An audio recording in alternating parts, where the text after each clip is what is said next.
సామాజిక న్యాయం దేవుని న్యాయం కాకపోవచ్చు. మానవ జాతి యొక్క సంస్కృతి, సభ్యత, మూఢనమ్మకాలు చోటు చేసుకొని ఉండవచ్చు. కానీ అది దేవుని చిత్తం అనుకుంటే అది తప్పు. బైబిలులో ఇది రాసి ఉంది కదా గనుక మనం చేయవచ్చు అంటే అర్థం లేని మాట. బైబిలులో మంచిని చెడును రెంటినీ రాశారు. మనకు చూపి పాఠం నేర్చుకోమన్నారు కానీ అంతా చెయ్యవచ్చు అని కాదు. బైబిల్లో గ్రంథస్థం చేయబడిన చరిత్ర అంతా యథార్థం, అందులో సందేహం లేదు.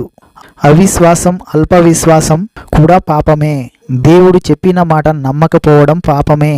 స్వేచ్ఛ, స్వతంత్రము కలిగిన వారు ధర్మశాస్త్రం కిందికి రావాల్సిన పని లేదు. అలాగే విశ్వాసులం మనం యేసుక్రీస్తుకు చెంది ఉన్నాము. సంఘ వధువు యేసుక్రీస్తుకు ప్రదానం చేయబడింది. ఈమె పవిత్ర కన్య.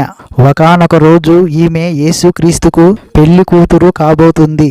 అందుచేత మనము తిరిగి ధర్మశాస్త్ర దాస్యంలోనికి పోకూడదు. ధర్మశాస్త్రము హాగరులాగా ఉంది. ఈ విషయాన్నే పౌలు తన గలతీ పత్రికలో ప్రస్తావించాడు.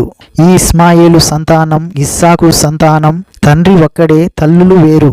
హాగరు, షారా, నీ తల్లి ఎవరు అని గలతీ పత్రికలో పౌలు ప్రతి ఒక్కరిని నిలదీసి అడుగుతున్నాడు. హాగరా, షారానా, దాసిదా, స్వతంత్రురాలా? ఈ మాటలకు 4000 సంవత్సరాల చరిత్ర ఉంది.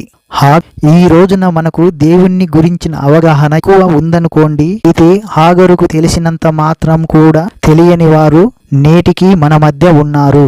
మానవుడు భౌతిక జీవి. ఎలా చూడగలడు దేవుణ్ణి? మితులకు లోనైన మానవుణ్ణి దేవుడు ఎలా దృశ్యమానం అవుతాడు?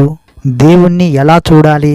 ఎలా తెలుసుకోవాలి? దేవుణ్ణి ఎలా తెలుసుకోవాలి అనే ప్రశ్న అనాది కాలం నుండి మనుషులు అడుగుతున్నదే. మానవుడా, ఈ ప్రశ్న నీవు చిత్తశుద్ధితో అడుగు, దేవుడు సాక్షాత్కరిస్తాడు. అదృశ్యుడైన దేవుడు యేసుక్రీస్తుగా దృశ్యమానమయ్యాడు. నిత్యత్వంలో మానవునికి దేవుని దృష్టిలో విలువను సంతరించింది దైవ సాక్షాత్కారం.